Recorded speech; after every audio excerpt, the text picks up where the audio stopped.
ക്യാറ്റ്ലെസ് കിലബൊരുക്കുന്ന തൊഴിലുറപ്പ് പദ്ധതി 6 മാസ പഠനം മികച്ച ജോലി. മുഖ്യമന്ത്രി ഭക്ഷണം കഴിക്കേണ്ടെന്ന് പറയാൻ പറ്റില്ല. മുഖ്യമന്ത്രി ചെയ്യേണ്ട കാര്യങ്ങൾ കൃത്യമായി ചെയ്തുകൊണ്ട് തന്നെ നേരത്തെ മുൻകൂട്ടി നിശ്ചയിച്ച ചില പരിപാടികളിൽ സംബന്ധിച്ചെന്ന് വരും. ഞാനും ഇന്നലെ ഇരിട്ടിയിലെ PV നാരായണൻ എന്ന് പറയുന്ന മുൻ കോൺഗ്രസ് നേതാവിൻ്റെ 10ാം ചരമവാർഷിക ആചരണത്തിൽ ഞാൻ പോയിരുന്നു. ചില പരിപാടികൾ ഞാൻ ഒഴിവാക്കി. അത് സാഹചര്യം അനുസരിച്ചാണ്. ചിലപ്പോൾ നമുക്ക് തൊട്ടടുത്തുള്ളൊരു പരിപാടിയിൽ പങ്കെടുക്കാൻ, ചിലപ്പോൾ ഒരു കല്യാണത്തിന് പങ്കെടുക്കാൻ, ഒരു വീട്ടിൽ കൂടലിന് പങ്കെടുക്കാൻ, ഒരു ചടങ്ങിൽ സംബന്ധിക്കാൻ ചിലപ്പോൾ നമുക്ക് സാധിക്കും.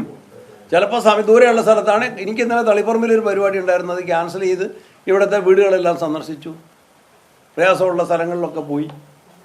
മുഖ്യമന്ത്രി ഔദ്യോഗികമായിട്ട് ചെയ്യേണ്ട കാര്യങ്ങളെല്ലാം കൃത്യമായിട്ട് ചെയ്തുകൊണ്ട് തന്നെ മുൻകൂട്ടി നിശ്ചയിച്ച ചില പരിപാടിയിൽ പങ്കെടുക്കുന്നതിനോ അല്ലെങ്കിൽ എവിടെയെങ്കിലും പോയി ഉച്ചഭക്ഷണം കഴിക്കുന്നതിനോ ഒരു തെറ്റുമില്ല. അതൊക്കെ തെറ്റായിട്ട് കാണുന്ന ദുഷ്ട മനസ്സിൻ്റെ ആ മാനസികാവസ്ഥയാണ് നമുക്ക് അപലപിക്കേണ്ട കാര്യം. അതിനോട് ചേർന്ന് ഹെലികോപ്റ്റർ യാത്ര അങ്ങനെയുള്ള വിവാദങ്ങളൊക്കെ വരുന്നുണ്ട്. അതൊക്കെ ഹെലികോപ്റ്റർ മേടിച്ചതല്ലേ വിവാദമായിരുന്നു. ഹെലികോപ്റ്റർ വാടകയ്ക്ക് എടുത്തു.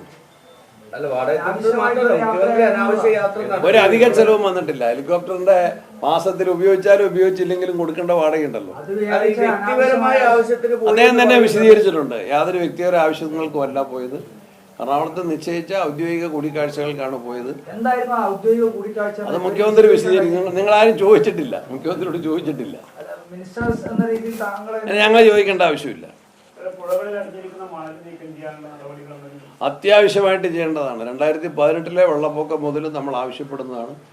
നിങ്ങളിപ്പോൾ കണ്ണൂരിൽ നിന്ന് വന്ന പത്രക്കാരുമാണെങ്കിൽ ഒന്ന് പാലപ്പുഴ പോയി നോക്കണം. ആറളം ഫാമിലേക്കുള്ള പ്രവേശിക്കുന്ന പാലം, അതിനെ മെത്തി ഒഴുകിയിട്ട് അത്രയോ വേസ്റ്റാണ് ആ പാലത്തിൻ്റെ ഇപ്പോഴത്തെ വെള്ളം ഇറങ്ങിക്കഴിഞ്ഞപ്പോൾ ആ പാലത്തിൽ അടിച്ചു കൂടിയിട്ടുള്ളത്. അതിൻ്റെ കാരണം എന്താണെന്ന് വെച്ചാൽ പുഴകളിൽ വെള്ളം കെട്ടി നിൽക്കുന്നതിനോ ഒഴുകുന്നതിനോ ഉള്ള സ്ഥലമില്ല. അവിടെ മണ്ണടിഞ്ഞു കൂടിയിരിക്കുകയാണ്, മണലടിഞ്ഞു കൂടിയിരിക്കുകയാണ്. അത് മാറ്റാനുള്ള ഒരു നടപടിയും സ്വീകരിച്ചിട്ടില്ല. മാറ്റുന്ന കാര്യം ക്യാബിനറ്റിൽ ചർച്ച ചെയ്തിരുന്നു. അതിന് ഉചിതമായ തീരുമാനം എടുക്കുമെന്നാണ് ഞാൻ പ്രതീക്ഷിക്കുന്നത്. അതാണ് അതിൻ്റെ ഒരു അതിനെ റിപ്പോർട്ട് ചെയ്യേണ്ട ഏജൻസികൾക്ക് റിപ്പോർട്ട് ചെയ്യേണ്ട ഏജൻസികൾക്കാണ്. ഈ മലയോര മേഖലയായ ചെറുപുഴയും വാതക്കോടൊക്കെ വലിയ രീതിയിലുള്ള നാശനഷ്ടങ്ങൾ ഉണ്ടായിരുന്നു. പക്ഷെ ഉത്തരവാദിത്തപ്പെട്ട ആരും അങ്ങോട്ട് തിരിഞ്ഞു നോക്കിയില്ല എന്നുള്ള വലിയ പരാതിയുണ്ട്. മാത്രമല്ല ഇല്ല, ജില്ലാ കളക്ടർ ഇന്നലെ നിങ്ങൾ പറയുന്ന ജില്ലാ കളക്ടർ ഇന്നലെ സന്ദർശിച്ച വാർത്തയാണ് ഞാൻ കണ്ടത്. സജീവ് ജോസഫ് MLA, അവിടുത്തെ MLA മാർ, ഞാൻ ചന്ദനക്കാമ്പാറ പാലം പോയതും ആ സ്ഥലവും ഞാനും MLA ഉൾപ്പെടെയാണ് പോയി കണ്ടത്. എല്ലാ സ്ഥലവും പോയി തീർന്നിട്ടില്ല.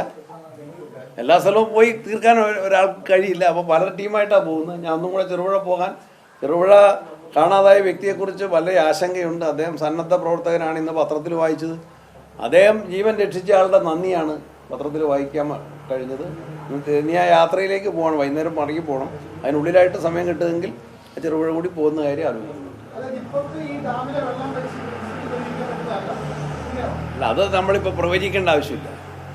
ഇപ്പോഴത്തെ സിറ്റുവേഷനാണ് ഞാൻ പറഞ്ഞത്. കഴിഞ്ഞ കൊല്ലം 73% വെള്ളം ഉണ്ടായിരുന്നിടത്ത് ഇപ്രാവശ്യം മഴ കിട്ടിയപ്പോൾ 40% ഉയർന്നു. ഇനി മഴ കിട്ടാമല്ലോ. അല്ല, വീഴ്ച വന്നിട്ടില്ല. ഇല്ല, കാര്യത്തിൽ പരിശോധിക്കണം. ഞാൻ അതിൻ്റെ വിദഗ്ധനല്ല. അതിന് ബന്ധപ്പെട്ട വകുപ്പ് എന്റേതല്ല. വകുപ്പ് എന്റേതല്ല. നിങ്ങൾക്ക് വിലയിരുത്താം. അതിൽ കാര്യം പരിശോധിക്കേണ്ടതാണ്. അത് വിശദീകരണം കിട്ടി. ഞാൻ പറഞ്ഞല്ലോ, അത് ബന്ധപ്പെട്ട ഉദ്യോഗസ്ഥരാണ് അത് വിശദീകരിക്കുന്നത്. അവർക്ക് കിട്ടിയ മുന്നറിയിപ്പുകൾ നൽകിയിട്ടുണ്ട് എന്നാണ് പറഞ്ഞത്. ഇല്ലില്ല, ഉദ്ഘാടനത്തിന് അത് സജ്ജമാകണ്ടേ. ബാറ്ററി സ്റ്റോറേജിൻ്റെ പ്രവർത്തനം ഞാൻ 5 സ്ഥലങ്ങളിൽ 4 സ്ഥലങ്ങളിൽ ഞാൻ വീക്ഷിച്ചു. ഞാൻ തന്നെ പോയിട്ട് പരിശോധിച്ചു. മയിലാട്ടിയിലും മുള്ളേരിയിലും ശ്രീകണ്ഠപുരത്തും തിരുവനന്തപുരത്തെ പോത്തൻകൂടും സന്ദർശിച്ചു. ഒരു സ്ഥലത്ത് അതിൻ്റെ ബന്ധപ്പെട്ട ചീഫ് എഞ്ചിനീയറെ അയച്ചു. അരീക്കോട് പരിശോധന നടത്തി. ആ പ്രവർത്തനങ്ങൾ നന്നായിട്ട് തന്നെ പുരോഗമിക്കുന്നുണ്ട്. വേഗത്തിൽ തീർക്കാൻ വേണ്ടി ആണ് എല്ലാ നിർദ്ദേശങ്ങളും നൽകിയിട്ടുള്ളത്. ഈ പത്തനംതിട്ടയിലും റാന്നിയിലും ഉൾപ്പെടെ ഭരണപക്ഷ MLA മാർ തന്നെയാണ് അതിനകത്ത് ഉദ്യോഗസ്ഥ തലത്തിലും ഭരണതലത്തിലും ഒക്കെ വീഴ്ചകൾ സംഭവിച്ചെന്ന് അവരെ ദുരിതാശ്വാസ ക്യാമ്പുകളിൽ. അതെ, അപ്പോൾ അത് സത്യസന്ധമായ വിലയിരുത്തലായിരിക്കും. MLA മാർക്ക് അഭിപ്രായം പറയുന്നതിന് എന്താ തെറ്റ്?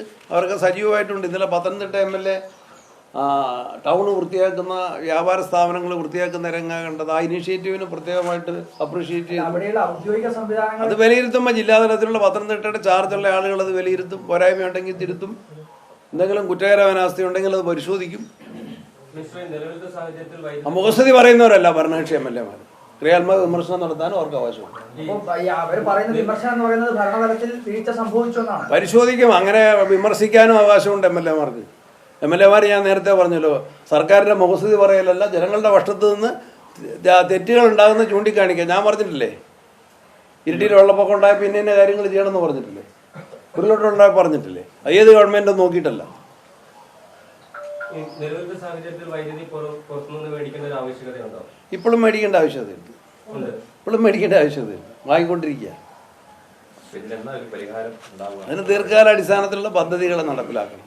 അതാണ് ആലോചിക്കുന്നത്. എന്താ അഭിപ്രായം? എന്താ അഭിപ്രായം പറഞ്ഞു? താങ്കളുടെ അഭിപ്രായം എന്താ? അത് നിങ്ങൾ എല്ലാവരുടെയും അഭിപ്രായം കേട്ടിട്ട് പറയാം. അഭിപ്രായം ഉണ്ടോ? വേണ്ടാത്ത അഭിപ്രായം ഉള്ളവരും പറഞ്ഞു. എല്ലാ അഭിപ്രായങ്ങളും പരിഗണിച്ച് തീരുമാനിക്കാം. ഇല്ല, അതിപ്പോൾ ഞാൻ ആലോചിച്ചിട്ട് പറയാം. എല്ലാവരുടെയും അഭിപ്രായങ്ങളെയും കേൾക്കാം. ജിമേനി ഞാൻ പറഞ്ഞപ്പോൾ എതിർപ്പ് വന്നു, എതിർപ്പുകളെ മാനിക്കുന്നു. പ്രതിപക്ഷ നേതാവ് എതിർത്തു. അതിനു മുമ്പ് രാജ്മോഹൻ ഉണ്ണിത്താൻ MP എതിർത്തു.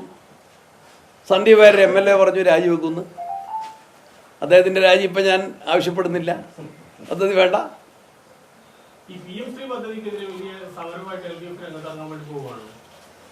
ആ തട്ടിപ്പ് ജനങ്ങൾക്ക് തിരിച്ചറിയാൻ സാധിക്കുമല്ലോ. വിജയ ഏത് വിജയനാ?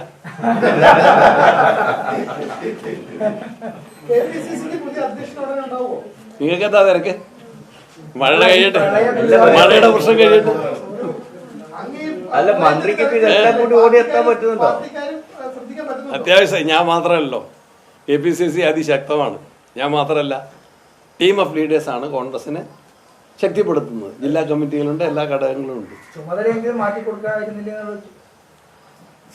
അല്ല, ഇപ്പൊ കണ്ണൂർ സംഘടനാ കാര്യങ്ങൾ ഞങ്ങൾ ആലോചിക്കാം. അല്ല, കണ്ണൂർ ജില്ലയിൽ മഴക്കെടുതി ഏറ്റവും കൂടുതൽ ബാധിക്കുന്നത് മിനിസ്റ്ററുടെ മണ്ഡലത്തിലാണ്. KSEB ആണെങ്കിൽ ഈ പറഞ്ഞതുപോലെ വലിയ നഷ്ടം, അങ്ങനെയുള്ള കാര്യങ്ങൾ.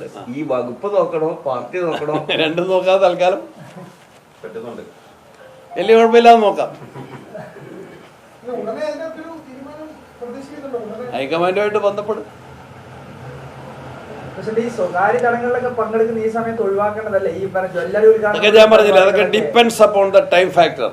സമയം ഉണ്ടെങ്കിൽ ഞാനിപ്പോ ഇന്ന് വിളിക്കല് ഒരു കല്യാണത്തിന് പോകുന്നുണ്ട്. അല്ല, കല്യാണത്തിന് അത് സ്വകാര്യമായി ഇതൊരു പൊതുപരിപാടിയാണ്. ഒരു സ്വകാര്യ ഞാൻ പറഞ്ഞ depends upon the time factor. സമയം കിട്ടുമെങ്കിൽ ഇരിട്ടി ടൗണിൽ ഇപ്പോൾ ഒരു പരിപാടി ഉണ്ടെങ്കിൽ, ഒരു ഷോപ്പിൽ കാണണത്തിന് എന്നെ നേരത്തെ വിളിച്ചതാണെങ്കിൽ ഇരിട്ടി കൂടെ കടന്നു പോകുമ്പോൾ നാടൻ മുറിക്കും.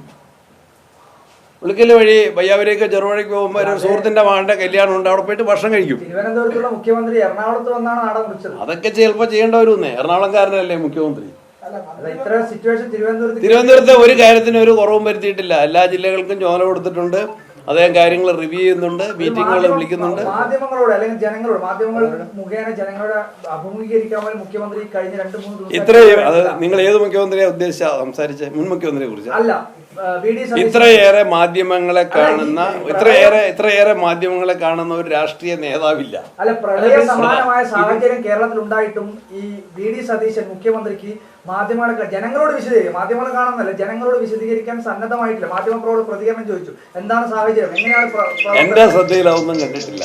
ഞാൻ ഇങ്ങനെ കുറ്റാരോപിക്കാൻ വേണ്ടി നടക്കുകയല്ല. ഇപ്പൊ ഞാൻ ഈ പ്രളയ പ്രശ്നം ഉണ്ടായ സ്ഥലങ്ങളിൽ കഴിയുന്നത്ര സന്ദർശിച്ച് പ്രവർത്തനങ്ങളെ ഏകോപിപ്പിക്കാനാണ് ഞാൻ. മിനിസ്റ്റർ ഇപ്പൊ കാര്യങ്ങൾ ജനങ്ങളോട് വിശദീകരിച്ചു. അല്ല, അത് ഡിപ്പെൻഡ്സ് അപ്പോൺ ദ പ്രോഗ്രാം. ഞാൻ പറഞ്ഞല്ലോ, പരിപാടിനെ ആശ്രയിച്ചിരിക്കും, സമയത്തെ ആശ്രയിച്ചിരിക്കും. ഞാൻ തളിപ്പറമ്പ് ഞാൻ പോകുന്നുണ്ടായിരുന്നു, ഞാൻ അവിടെ കയറുമായിരുന്നു. അല്ല, സണ്ണി ജോസഫ് ഈ കാര്യങ്ങൾ മാധ്യമങ്ങളോട് വിശദീകരിച്ചു. പക്ഷെ എന്തുകൊണ്ടാണ് മുഖ്യമന്ത്രിക്ക് അത് വിശദീകരിക്കാൻ കഴിയാത്തതെന്നാണ് അദ്ദേഹത്തെ തന്നെ കാണും. നിങ്ങൾക്ക് ചോദിക്കാം.